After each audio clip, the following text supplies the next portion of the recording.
Tell us a little history on the practice. We've been in the Toledo market since the mid-60s. We are a family business. I started with the company in 1980. And what do you offer?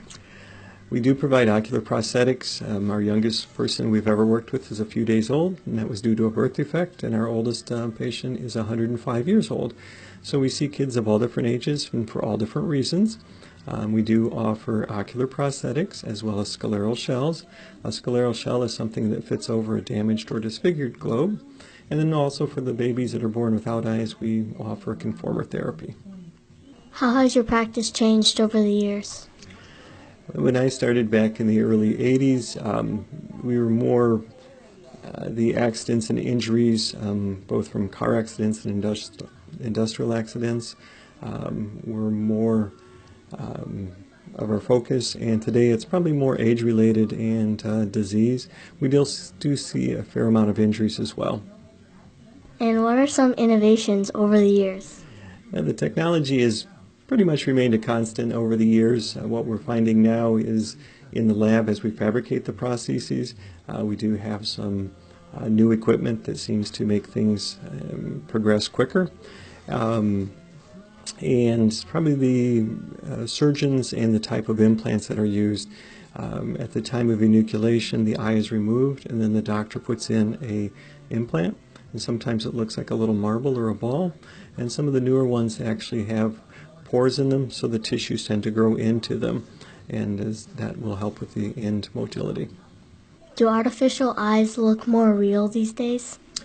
I believe they do. Technology, both in the fabrication as well as the ophthalmologist that does the initial surgery, helps to make them perform better and give us more motility.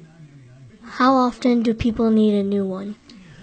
Generally, most ocular prosthetics are changed about every 5 to 7 years, although we do like to see everyone at least once a year to check it, as well as would provide polishing and reglazing, and that would eliminate any proteins and mucus that tend to build up on the prostheses, as well as we can check the overall fit of the prostheses.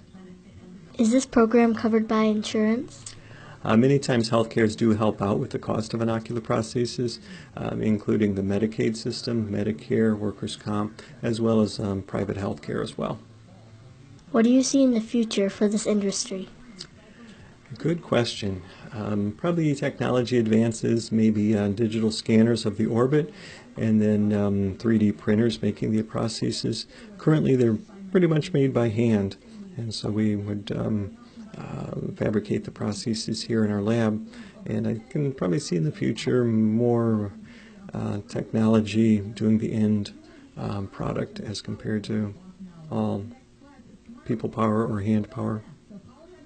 If people want a consultation, how does that work? Probably the easiest way is just give us a call. Sometimes we can answer those questions over the telephone. Other times, if they want to come in and experience what we do, we'd be certainly happy to invite them in as well. We do free consultations, and then we also provide service in 4 other cities here in Ohio, as well as Lansing, Michigan. So we're a broad-based company based here in Toledo, and we're a small company. So if, again, people want to talk, give us a call. Thank you for your time. You are very welcome. Thanks for joining us today. This is Annabelle Aveck with the Toledo Digital Media Club.